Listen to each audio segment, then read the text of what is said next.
오늘은 광야를 에덴 동산으로 하는 제목을 가지고 하나님의 말씀을 전하겠습니다.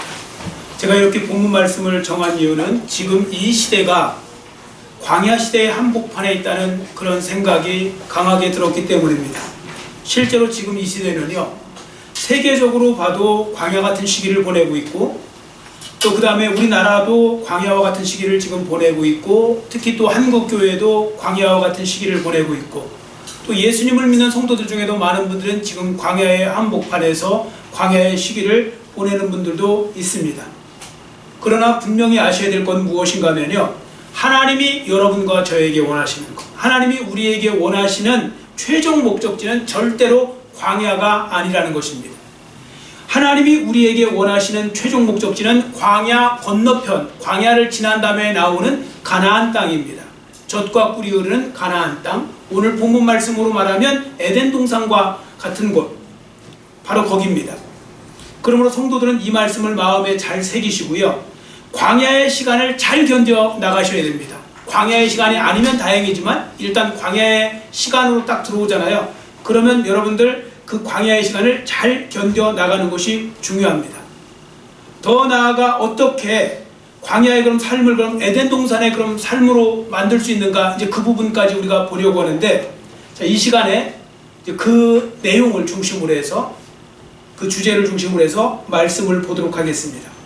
자, 먼저 오늘 본문 말씀을 여러분들을 통해서 여러분에게 기억시켜야 될 것, 또 여러분들이 기억하셔야 될 것을 한 가지 말씀드리고 싶은데 뭐냐 하면요, 하나님이 하나님의 자녀들인 성도들에게 원하시는 삶의 방식이 따로 있다는 겁니다.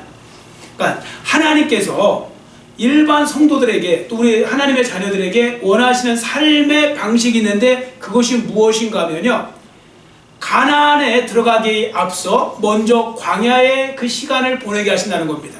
그러니까 광야를 통과한 후에 가나안 땅을, 즉 광야를 갖다가 제껴놓고 가나안 땅으로 들이시는 것이 아니라 반드시 광야의 시간을 통해서 가나안 땅에, 그 가나안을 통과해서 가나안 땅에 들어갈 수 있게 만들어 놓으신다는 거죠.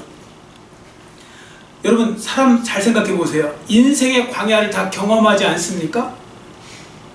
어떤 사람은 경제적인 문제로 광야를 경험하고, 어떤 사람은 가정적인 문제로 광야를 경험하고, 또 어떤 사람은 자녀 문제, 또 부부간의 문제, 건강 문제, 또 어떤 분은 여러 가지가 섞여 있기도 하고 겹쳐 있기도 하고 그렇습니다. 다 내가 당하는 것이 고난처럼 보이지만 다 나름대로의 그 고난의 시간이 있는 것입니다. 내가 없는 게 상대편에게 있고 상대편에게 없는 것이 내게 있기도 하고, 이제 뭐 그런 거죠. 자, 여하튼 우리 모두는 광야를 경험하면서 살아가고 있습니다. 때때로 광야의 시간을 경험하고 있고, 지금 그 광야의 한복판에 있는 분들도 계실 거고요. 우리는 성경에서도 이러한 사실을 찾아볼 수 있는데 그 대표적인 말씀이 바로 출애굽 사건입니다. 출애굽 사건. 여러분, 하나님께서 베푸신 놀라운 기적과 은혜 가운데서 홍해가 갈라지는 놀라운 기적도 체험하면서 이 나온 그 이스라엘 백성들이 있죠. 이 출애굽 백성들. 그 사람들은요, 진짜 꿈에 부풀어 있었을 거예요. 하나님께서 애굽에 내린 10가지 재앙, 홍해를 통해서 구원하신 사건, 이것을 보면요, 꿈을 안 가질 수가 없는 거예요. 여러분들도 왜 그렇지 않아요? 어느 순간에 갑자기 무슨 일이 막 다 잘 되기 시작하면 막 긍정적이 되지 않아요? 막 꿈이 꿔지고 막 그러죠. 사람은 다 그래요. 장밋빛 미래를 전망하게 되고 막 그럽니다. 자, 그런데 이스라엘 백성들에게 어떤 일이 일어났습니까? 장밋빛 미래가 펼쳐질 줄 알고 딱 나왔는데 홍해를 건너고 보니까 세상에 광야가 기다리고 있네요. 광야의 시간이 그들에게 기다리고 있는 겁니다. 그것도 무려 40년간, 40년간이라는 광야의 시간이 그들을 기다리고 있었습니다. 솔직히 이스라엘 백성들은요, 젖과 꿀이 흐르는 땅인 가나안에 들어가고 싶은 건 사실이었을 겁니다. 그러나 광야는 경험하고 싶지 않았을 것입니다. 이건 사람의 인지상정이에요. 여러분, 예수님을 믿고 있는 여러분과 저도 마찬가지 아닙니까? 솔직히 예수님을 믿은 다음에 여러분들 뭘 기대해야 하세요? 예수님을 통하여, 하나님의 능력을 통하여 우리가 모든 일이 잘 되고, 특히 세상 사람들보다 더 잘 되고, 또 속된 표현으로 더 잘 먹고 잘 살고, 뭐 이런 거 원하지 않으셨습니까? 그런 거 바라지 않으셨습니까? 뭔가 예수 믿는 사람들은 손만 대면 더 잘 돼야 되고 막 이런 것들이요. 그게 사실입니다. 사람들의 마음은 본능적으로 그런 마음이 들게 되어 있습니다. 자, 그런데 어떤 일이 벌어지느냐? 갑자기 광야가 눈앞에 있는 거예요. 예수 믿는 사람들에게도 갑자기 광야가 눈앞에 있는 거예요. 이런 현상이 생겨날 수 있습니다. 그러면 광야 속에 있는 성도들이 왜 많이 하는 질문이 있잖아요. 뭐 이런 겁니다. 하나님, 왜 하필 저를 이 광야에 집어넣으셨나요? 왜 광야로 인도하셨습니까? 하나님, 제가 이 광야를 꼭 걸어가야 되는 겁니까? 광야길을 걸어가야 되는 겁니까? 아니면 또 어떻게 말합니까? 하나님, 도대체 이 광야는 언제 끝나는 겁니까? 혹시 돌아가는 길 없습니까? 이렇게 약간 좀 돌아가는 길 없어요? 이런 식으로 우리는 자꾸 하나님 앞에 원망하거나 불평하거나 섭섭한 마음을 드러내면서 이런 생각을 할 때가 있다는 거죠. 이처럼 광야를 기대하지 않고 있던 사람이 광야에 떨어지게 되면요, 일반적으로 원망과 불평이 나오는 게 일반적 사람들의 마음입니다. 낙심과 좌절도 경험하게 되죠. 갑자기 막 낙심하게 돼요. 뭔가 지금 일을 하려고 했는데 갑자기 일이 엉켜요. 안 돼요. 생각같이 안 돼요. 그럼 사람은 순간 낙심이 돼요. 막 절망도 돼요. 여러분, 낙심이라는 말이 뭡니까? 낙심이라는 말이 떨어질 낙자에다 마음 심자잖아요. 마음이 뚝 떨어지는 거예요. 왜 나무에 낙엽, 가을 되면 낙엽 떨어지죠? 이런 거 마냥 마음이 떨어져요. 이거 한량없이 떨어진다고요, 이것이. 그래서 그게 참 위험한 건데요. 자, 여하튼 그러시면 안 됩니다. 여러분, 3절 말씀 보세요. 사막이 에덴 동산처럼 광야가 여호와의 동산처럼 바뀌기를 원하는 분이 계시다면요, 여러분, 먼저 하나님이 내게 원하시는 삶의 방식을 인정하는 게 중요하다고 말씀드렸죠. 꼭 인정하셔야 됩니다. 그게 바로 뭐냐면, 하나님께서는 가나안 땅에 들이시기 전에 나에게 광야의 시간을 분명하게 주신다는 겁니다. 허락한다는 겁니다. 자, 이걸 우리가 일반적으로 이렇게 말하죠. 고난 없는 영광 없다, 이런 표현 쓰죠. 이거 기독교적인 거잖아요. 영광의 길 너 걷기 전에 그 고난의 길을 먼저 걸으라고 그렇게 말씀하고 있잖아요. 이게 기독교적인 메시지입니다. 기독교는요, 영광, 고난 없는 영광을 이야기하지 않고요, 고난을 통과한 다음에 얻어지는 영광을 기독교는 말합니다. 자, 그 부분을 지금 말씀하고 있는 거죠. 실제로 구약 성경을 보시면 색깔로 한번 표현해 볼까요? 여러분, 창세기는 뭐 이제 다른 내용이니까 창세기는 빼고 출애굽기부터 보세요. 출애굽기, 그 다음에 레위기, 민수기, 신명기 이렇게 나오죠. 요거 모세오경의 나머지 네 책 아닙니까? 이 책을 갖다 색깔로 말하면 누군가 이렇게 말했어요. 암갈색이다 이랬어요. 암갈색, 바위 암자. 어떻게 보면 여러분들 바위 색깔하고 똑같아요, 느낌이. 여러분들 출애굽기부터 신명기까지 쭉 읽다가 보면 뭔가 이렇게 색깔로 표현하면 다 바위 같은 거, 뭐 광야 이야기만 나오니까 이 암갈색처럼 보인다고요. 암갈색처럼. 자, 그러다가 갑자기 여호수아로 넘어가잖아요. 그 여호수아는 앞부분 조금 빼놓고는요, 뒤로 가면 갑자기 뭐가 나오는지 아세요? 푸르른 초원이 나와요. 왜냐하면 가나안 땅에 들어간 거니까. 가나안 정복전쟁을 통해서 가나안 땅이 주어지거든요. 그래서 암갈색이 초록색으로 바뀌는 그런 일이 벌어집니다. 자, 그러면 왜 하나님은 우리 성도들로 하여금 그냥 가나안 땅에 좀 확 집어넣으시지 광야의 시간을 허락하실까?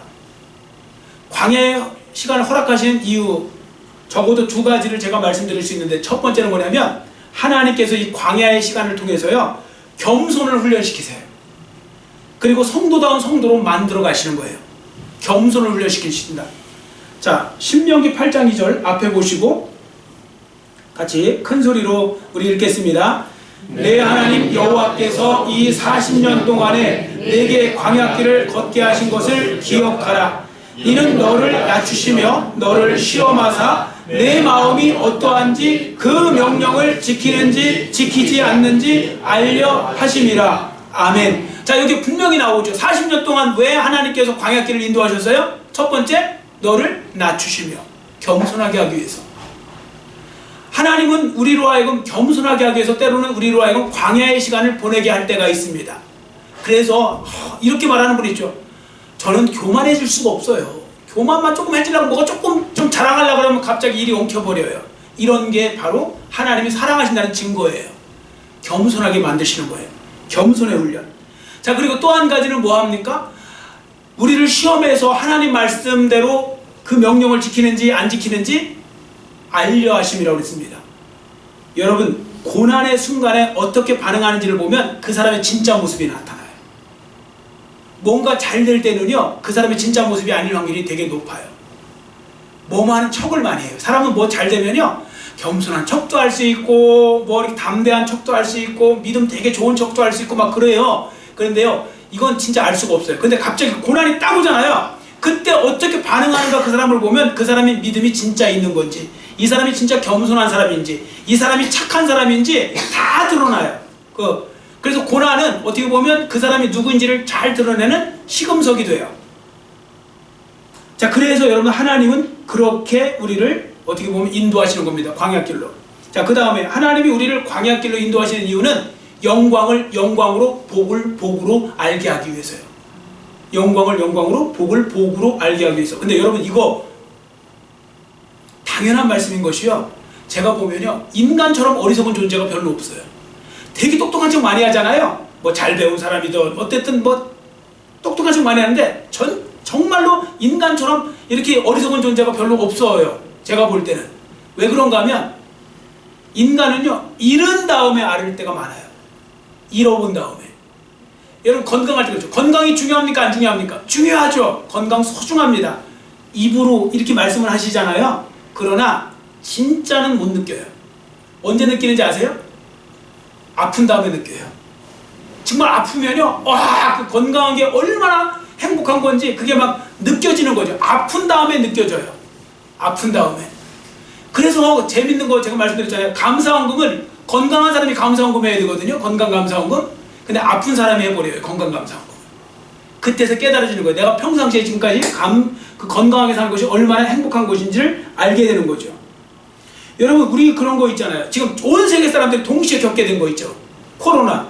이 코로나 때문에 여러분들 다 사람들이 하는 말, 이구동성으로 이렇게 말하죠. 코로나를 겪어보니 코로나 전에 그냥 일상의 삶이 얼마나 행복한 것인지 알게 됐다고. 진작 좀 알죠. 그런데 이게 다 잃어버린 다음에 사람들이 아는 겁니다. 그래서 사람은 이렇게 어떻게 보면 어리석은 존재라 이렇게 말씀드리는 거죠. 여하튼 광야는 나를 낮추고 겸손하게 하는 시간이고요, 더욱더 성숙된 인간으로 다듬어지는 시간이고요, 복을 복으로 알게 하는 시간이고요, 하나님을 향해서는 더욱더 신앙이 성장하는 시간이 되는 것입니다. 그러므로 성도들은 광야 시간에 처할 때 이 광야 시간에 대한 시각을 좀 바꿀 필요가 있어요. 행여라도 속된 표현으로 내가 재수가 없어서 당하거나 저주를 받아 당하는 것이다, 뭐 이런 식으로 말하지 않도록 조심하셔야 됩니다. 어려움을 당할 때 특히 조심하셔야 돼요. 오히려 광야의 시간을 잘 극복하잖아요. 그러면 더 큰 복의 시간이 옴을 믿으시고 믿음으로 인내하면서 잘 보내시기를 축원합니다. 기억하십시오.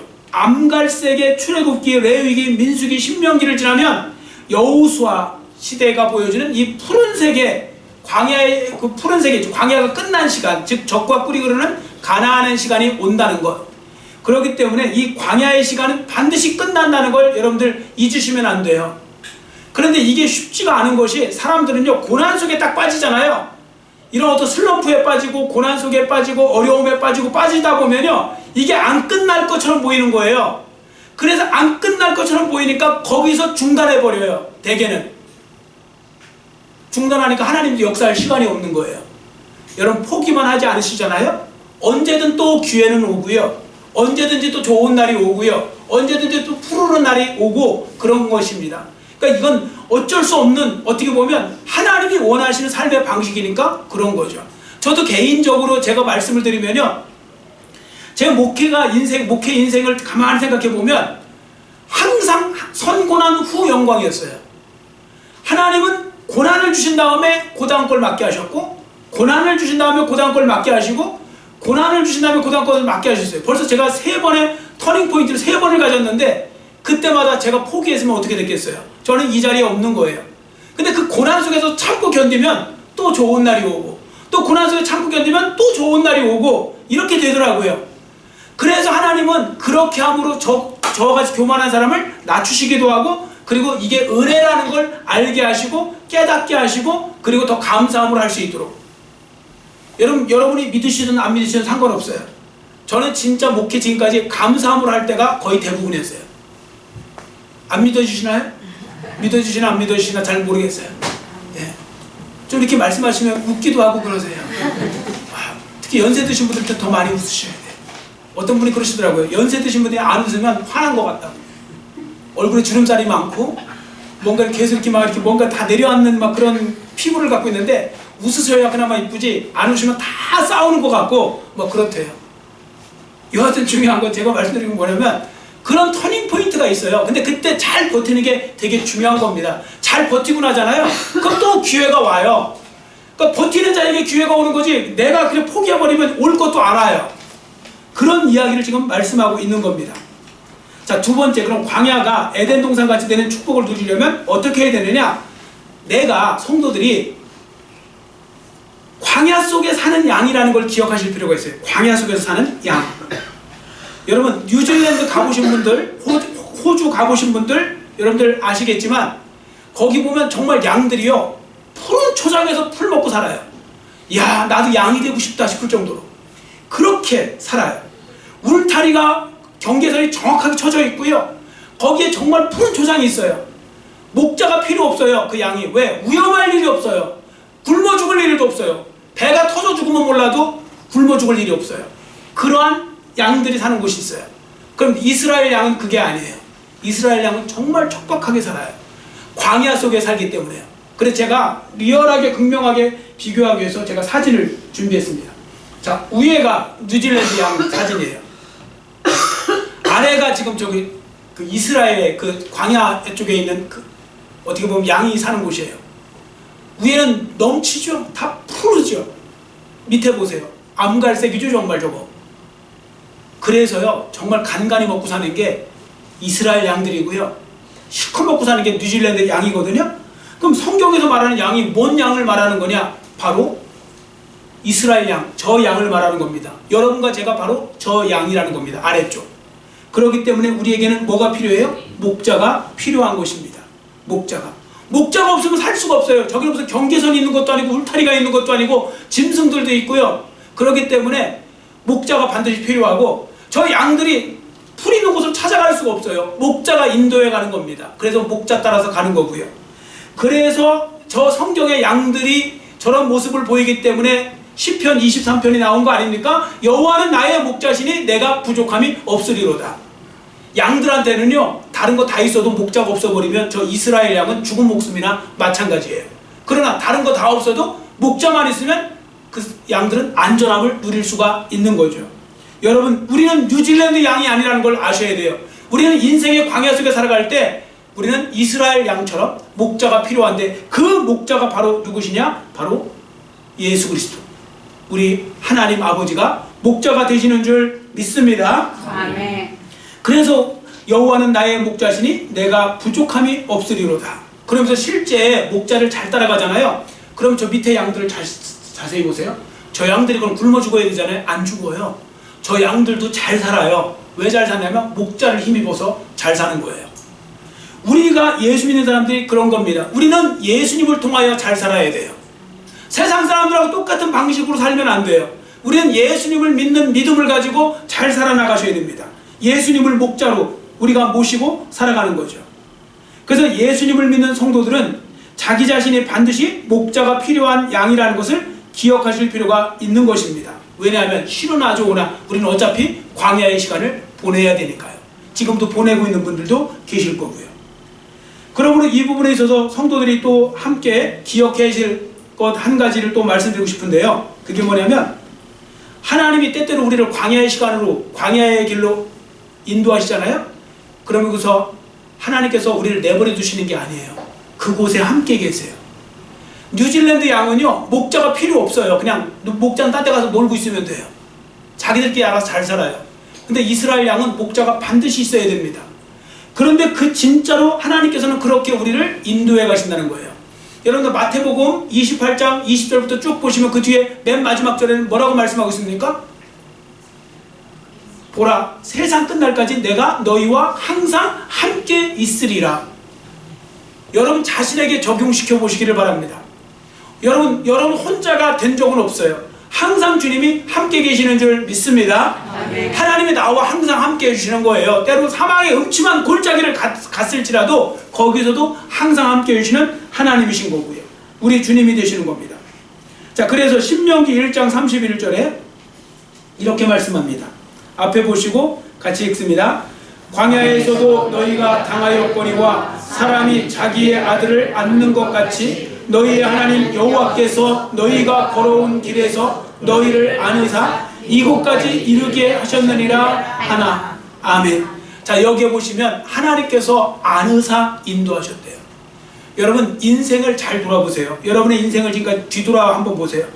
그러면 여러분이 뭐 대단히 잘하셔갖고 온 것처럼 보이지만 생각보다 훨씬 더 많은 부분은요 하나님이 도와주셔서 온 거예요. 하나님께서 일이 되게도 해주시고요, 때로는 어려울 때 사람을 통해서 위로도 해주시고 격려도 해주시고 또 경제적 지원도 해주시고 여러 가지가 섞여서 여기까지 온 거지 절대 우리 혼자 온 게 아니에요. 여러분 가끔씩 보면 노인분들 중에서 어르신분들 중에서 막 되게 서운했던 말이 뭐냐 그럴 때 꼭 이 말 나오는 거 아시죠? 한 10가지 중에 꼭 하나는 이거 나와요. 세상에 죽어라고 키워놨더니 지 혼자 컸대. 아빠가 엄마가 나를 위해서 해준 게 뭐 있냐고 이렇게 말할 때가 진짜 막 너무 화가 난대요. 속상하대요. 하나님 앞에 우리가 그런 태도로 살지 않아요? 하나님의 인도하심 따라 주의 인도하심 따라 여기까지 왔는데 내가 온 것처럼 그러니까 나를 본받아라 이런 이상한 소리 나고 앉아있고 그렇지 않습니다. 우리는 다 주님 은혜로 온 겁니다. 그래서 우리는 이렇게 고백할 수 있는 거죠. 저를 따라주세요. 주님이면 충분합니다. 여기 동의가 되십니까? 이게 진짜 믿어지셔야 믿음 좋은 거예요. 주님의 인도하심 따라 예수님이면 충분합니다. 이렇게 말씀하시고 이렇게 고백하셔야 됩니다. 자, 세 번째, 광야가 에덴 동산같이 되는 축복을 누리려면요 광야 속에서요 부지런히 하나님을 만나셔야 돼요. 여러분 우리 모두는 광야의 양과 같은 존재라고 그랬잖아요. 양은 항상 목자한테 집중해 있어야 돼요. 목자의 음성에 귀를 기울여야 됩니다. 그러면 길 잃어버릴 염려가 없어요. 가끔씩 귀 막고 있는 양들이 목자가 양 이끌고 갈 때 혼자 놀다가 길 잃어버려갖고 저 낭떠러지에 떨어지기도 하고 그렇게 어려움을 당하고 그러는 것이죠. 부지런히 목자가 되시는 하나님의 말씀만 잘 들으면 되는 겁니다. 자, 그럼 우리 성도들도 하나님의 말씀을 잘 듣고 사셔야 되는데 그럼 생각해 보세요. 하나님의 말씀이 가장 잘 들리는 곳이 어디일까요? 하나님의 말씀이 가장 잘 들리는 곳, 물론 교회예요. 설교 시간이요. 뭐 그러면 제일 감사한데 어디냐면 광야예요. 광야가 제일 잘 들려요. 이건 꼭 장소만을 의미하는 건 아니에요. 광야는 아무것도 없는 곳을 상징하지 않습니까? 아무것도 없어요. 여러분 모세가 십계명을 받았던 시내산도요 뭐 양들 친다고 하지만 풀 있는 곳이나 이런 데는 따로 있겠죠. 완전히 암갈색으로요 거기도 광야예요. 광야 한복판에 그냥 산이 있는 거예요. 자, 그래서 혼자 있으면 이렇게 우리가 이렇게 말하죠. 절대 고독 이야기하죠. 여러분 혼자 있으면 외롭고 괴롭고 막 고독하고 막 그러지 않으세요? 그런 경험을 다 나름대로 다 하실 거예요. 왜냐면 하나님이 그렇게 만들어 놓으실 때가 있어요. 갑자기 사람도 다 떨어져 나가고요 아무도 없어요. 이렇게 뭔가 되게 외로워요. 뭔가 고독해요. 뭔가 인생이 나 혼자 있는 것 같아요. 뭐 그럴 때요. 그게 인생의 광야예요. 그 광야의 시간에 하나님이 내려놓으신 거예요. 자, 그런 때 중요한 겁니다. 그때 왜 내려놓으시냐, 왜 광야의 시간에 놓으시냐면 하나님이 말씀하시려고요. 그래서 그 말씀하실 때요 어떻게 하느냐, 들으시면 되는 거예요. 여러분 내가 지금 외롭고 괴롭다 그러면 나 외롭고 괴로워서 죽겠네 하지 마시고 나 외롭고 괴로우니 하나님이 나에게 뭔가 말씀하시려고 하는 거구나, 내가 하나님 말씀에 더 귀를 기울여보자 해서 더 말씀을 많이 읽고 묵상하고 듣고 하시면 돼요. 그러면요 정말 여러분들이 축복의 길로 들어가시는 거예요. 실제로 하나님은 광야에서 말씀하실 때가 많거든요. 자, 앞에 보시고 민수기 1장 1절 같이 읽습니다. 이스라엘 자손이 애굽 땅에서 나온 후 둘째의 둘째 달 첫째 날에 여호와께서 시내 광야 회막에서 모세에게 말씀하여 이르시되. 아멘. 자, 여기 보시면 시내 광야할 때 저 광야가요 히브리어로 미드바르거든요. 미드바르 미드바르인데 신기한 단어가 있어요. 다바르라는 단어가 있어요. 이게 같은 어원이에요. 근데 다바르가 뭐냐면 이 말씀하다, 말하라는 뜻이에요. 다바르. 이 미드바르가 다바르에서 나온 그 단어예요. 그런데 신기한 건 광야와 말씀이 어떻게 같은 어원을 가진 단어가 되었을까요? 이게 바로 뭐냐면 성경적으로 볼 때 하나님은 광야에서 말씀을 하시기 때문에 그래요. 하나님은 장소적으로도 광야에서 말씀을 많이 하시고요. 사람들 속에서도요. 그 사람들의 속에서 말씀하세요. 광야의 시간 있을 때. 그럼 다른 데는 말씀 안 하시느냐? 그거 아니에요. 말씀하셔도 못 알아듣는 거예요. 사람은 너무 일이 잘 되고 재밌잖아요. 하나님 말씀이 안 들려요.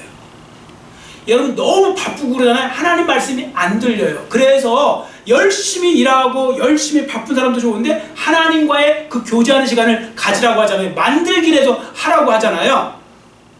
그게 왜 중요하냐면 하나님의 말씀을 듣기 어려울 때가 많기 때문에 그런 것입니다. 자, 실제로 광야는 하나님의 말씀하시는 특별한 장소라는 것을 알 수 있는데, 여러분 광야에서 모세에게 말씀하셨죠? 여러분 또 광야에서 누구에게 말씀하세요? 엘리야 선지자에게도 말씀하셨죠. 광야에 있을 때 다윗에게도 말씀하셨죠. 신약으로 오면 광야에 있을 때 세례 요한에게도 말씀하셨죠. 다 광야에서 말씀하세요. 왜냐? 거기가 잘 들리거든요. 광야에 가서 딱 보면요 아무것도 없어요. 제가 미국에 있을 때 한번 어디를 가다가 그 미국에 있을 때 제가 미국에 집회하러 갔을 때 한번 거기 가는데 밤에 숙소비 아낀다고 밤에 어디를 가게 되었어요. 어느 쪽으로 이제 쭉 15번 타고 올라가다가 어느 쪽으로 갔는데 곁길로 들은 거예요. 제가 좀 내비게이션이 있는 게 아니고 지도만 보고 갔는데 일로 가면 좀 더 절약할 것 같아갖고 밤에 차도 없겠다 가겠다고 해서 딱 갔는데 진짜요 2시간 3시간 갔는데 차 한 대 안 지나가고 따라오는 것도 없고. 무서울까요? 안 무서울까요? 예, 무서워요 솔직히. 그런데요 세상에 별이 어마어마할 거 아닙니까? 내려와 보고 싶은데 내려올 수가 없는 거예요. 차에서 뭐 곰 같은 거 나올까. 그런데요 일부러 시동을 껐어요. 불도 다 꺼봤어요. 그리고 창문만 이제 못 나오고, 사실대로 얘기해서 또 멋지게 나왔다 그러면 안 되니까 저기 창문만 열어놓고 목을 뺐어요. 그래서 딱 보니까 세상 고요한데요 근데 별만 가득 떠 있는데 아무것도 아무 소리도 안 들려요. 와, 그 속에서 하나님이 딱 말씀하시면 진짜 잘 들립니다. 아무것도 없으니까 집중을 그냥 온통 아무 집중할 게 없어요. 아무것도 안 보니까 밤이라 너무 적막하고 그런데요 그때 하나님이 말씀하시면 정말 얼마나 잘 들릴까. 이런 광야가 그래서요 하나님께서 역사하시는 말씀을 하시는 그런 장소로 많이 쓰인 것입니다. 그래서 하나님께서는 여러분과 저에게도 말씀하시기를 원하는데 자꾸 안 듣잖아요. 바쁘다고 못 듣겠다고 하고 피곤해서 못 듣겠다고 하고 그럴 때 그럼 알았어 듣게 해줄게 하고서 광야의 시간으로 몰아버리세요. 그리고 외롭게 만드세요. 고독하게 만드세요. 사람들한테 배신당하게 만드시고 어떤 상처받게 하시고, 그래서 내가 믿을 리는 하나님밖에 없네 이렇게 만들어 놓으시고 그때 말씀하세요. 근데 그때요 잘 듣잖아요. 그럼 또 회복이 돼요. 근데 대부분은 그때 못 들어요. 그때 가서는 에라 모르겠다 하고서 그냥 더 엉뚱한 길로 가버리는데 그러면 답 안 나오고요. 어차피 여러분 광야에 빠진 것이라면 하나님 말씀 잘 들으시기를 축원합니다. 어차피 그런 시간이 오잖아요. 그러면 더 말씀 잘 들으시기를 원하는 거예요. 그렇게 제가 청주에 있을 때 어려운 당에서 그때 교회에서 밀려나오게 되었을 때 아무것도 할 게 없을 때 그럼 아무것도 할 게 없다고 제가 낙심하고 절망만 하고 있었느냐? 아닙니다. 저희 아내가 다 지켜보고 있으니까요. 지금도 저는 그때 한 게 있어요. 책 싸들고 올라가서 그동안 못 봤던 책 신앙서적 서원대학교 가서 읽고, 그리고 또 그 밑에 있는 세연순복음교회라고 내려와서 그 지하에 가면 소리 질러 부르짖어서 기도할 수 있는 데 있고 거기서 기도하고 있어요. 막막하죠. 제 앞길을 다 막아놨으니까. 그런데 앞길을 막아놨는데도 그런 일이, 저는 하나님께서 분명히 이 시간에 말씀하시고 또 하나님을 쓰실 거라고 믿었는데 진짜 그런 절박한 속에서도 하나님이 인도하시고, 그래서 인도에 있어서 부르신 데가 제가 임시당회장으로 갔던 일심교회 아닙니까? 저 대치도 시골 촌놈을 갖다가 저 강남에다가 그 집어넣으신 거죠. 여하튼 중요한 것은 바로 뭐냐면, 제가 말씀드리고 싶은 것은 뭐냐면, 여러분들 포기하지 마시고 낙심하지 마시고 그렇게 여러분들이 하나님 붙잡고 나아가시면 됩니다. 그리고 하나님 말씀 더 집중해서 잘 들으시기를 축원합니다. 광야의 시간은 하나님 말씀 듣는 시간이다. 그렇게 생각하시면 된다고요. 자, 그리고 그래서 이제 필요한 것이 뭐냐면 광야의 영성입니다. 광야의 영성을 갖는 게 중요한데 광야의 영성에 대해서요. 광야의 영성에 대해서 상처 입은 치유자의 저자 헨리 나우에는 이렇게 말했습니다. 하나님과 함께 그리고 하나님하고만 혼자 있을 수 있는 시간과 장소를 따로 마련하는 것. 광야의 시간을 갖는 것. 이렇게 표현했거든요. 쉬운 예를 이런 거예요. 지금도요. 하나님께서 광야의 시간을 일부러 만드시기도 하지만 자기가 알아서 영적 갈급함 때문에 광야의 시간을 갖는 분도 있어요. 예를 들어서 기도원 가는 거. 시간 내갖고 기도원 가서 하나님과의 시간을 갖잖아요. 이게 광야의 시간을 갖는 거예요. 자기가. 그리고 하나님 앞에만 집중하려고 그렇게 하는 것입니다. 자, 그러므로 우리가 일상생활 속에서 하나님의 음성을 들을 수 있는 장소와 시간을 적극적으로 마련하고 하나님 말씀 잘 듣기 위해서 힘쓰시면 반드시 전화위복의 은혜를 주실 줄 믿습니다. 아멘. 자, 이제 성도들이 오늘 주신 말씀대로 광야의 삶을 인정하고 하나님이 목자이심을 인정하고 인생의 광야 속에 놓여 있을 때 하나님 만나기 위해서 힘쓸 때 주어지는 복이 무엇인가를 우리가 살펴보겠습니다. 그건 뭐냐면 광야가요 에덴 동산처럼 변하게 해주신대요.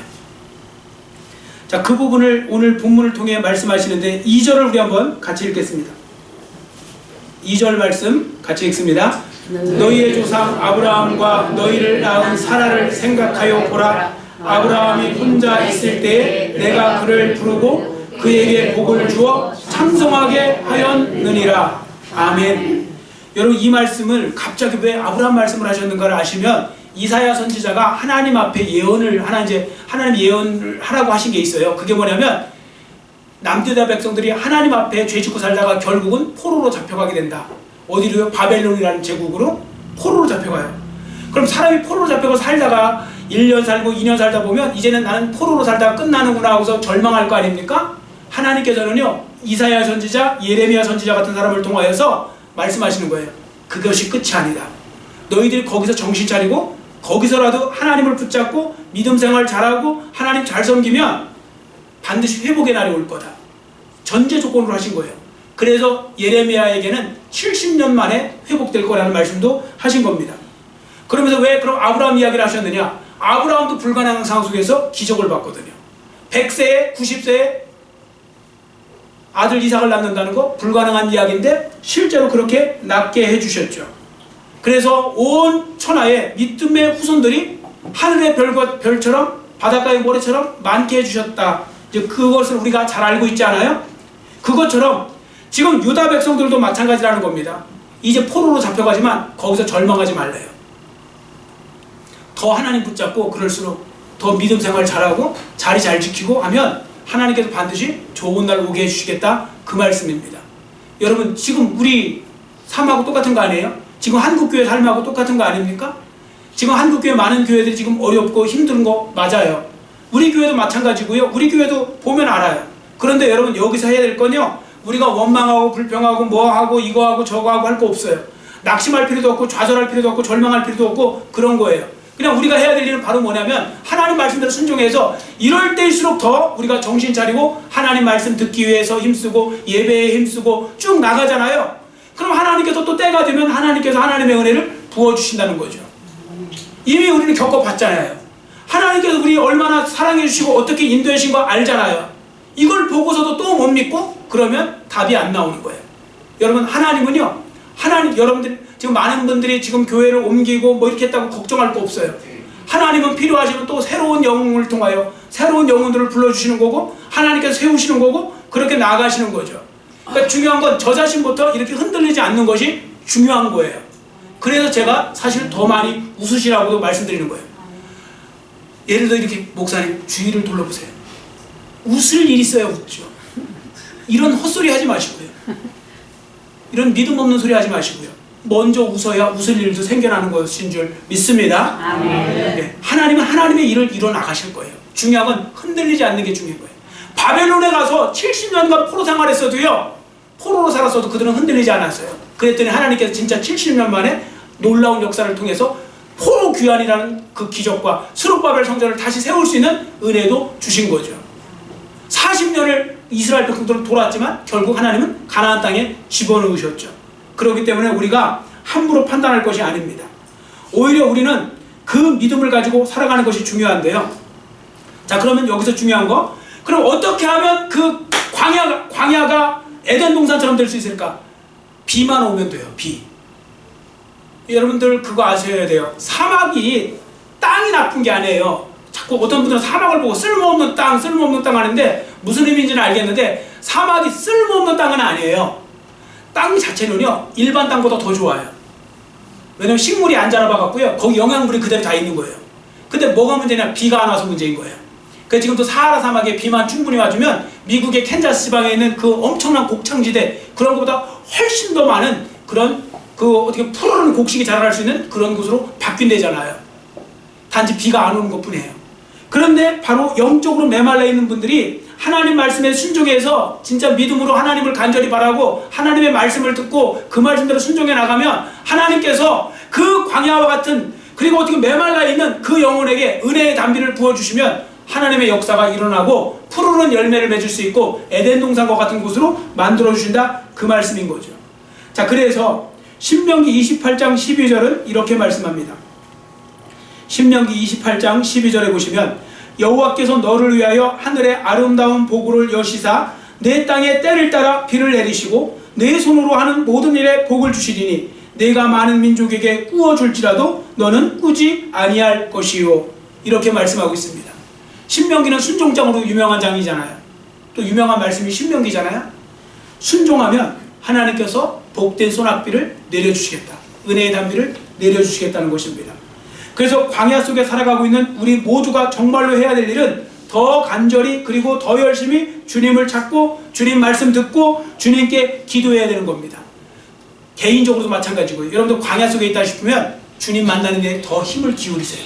하나님 앞에 매어 달리세요. 그럼 하나님께서 반드시 그 역사를 일으켜 주실 줄 믿습니다. 아멘. 그래서 지금 다 힘들고 어렵지만 우리 예수 믿는 사람들이 먼저 앞장서서, 나라도 어렵고 다 어렵지만 그러나 이런 속에서 자기 자리 잘 지키면서 믿음으로 영적인 어떤 그런 부분에서 그 토대를 잘 닦아놓고 계시면 반드시 하나님께서는 놀라운 은혜의 역사를 주실 줄 믿습니다. 아멘. 그런 삶의 주인공들 모두가 되시기를 간절히 빌고 원합니다. 아멘. 기도하겠습니다. 사랑의 하나님 아버지, 감사합니다. 오늘 말씀을 통하여서 광야도 에덴 동산처럼 바뀔 수 있는데 모든 경우가 바뀌는 것이 아니라 하나님 말씀을 듣고 또 듣기에 힘쓰고 그 말씀대로 순종하며 나아갈 때 또한 힘들고 어려워도 낙심하고 좌절하지 않고 오히려 희망을 갖고 소망을 갖고 믿음으로 자기 자리를 지키면서 더욱더 신앙생활 잘할 때 하나님께서는 이 모든 은혜를 주신다는 것을 말씀을 통해 보았습니다. 우리 모두 이 말씀을 겸손하게 잘 받게 하여 주시고 그리고 두렵고 떨림을 가지고 우리가 이 말씀을 받게 하여 주셔서 우리로 하여금 힘들고 어려울 때 더욱더 주님 앞에 집중하고 주님 말씀에 집중하고 그리고 그 말씀대로 힘들고 어려워도 더 잘 순종하고 말미암아 하나님이 베풀으시는 이 놀라운 은혜의 역사를 경험하는 우리 모든 교회 성도들과 또 우리 교회가 되고 우리 한국교회가 되고 이 나라와 민족이 될 수 있도록 은혜 도와하여 주시옵소서. 감사드리오며 예수님의 이름으로 간절히 축복하오며 기도드렸사옵나이다. 아멘.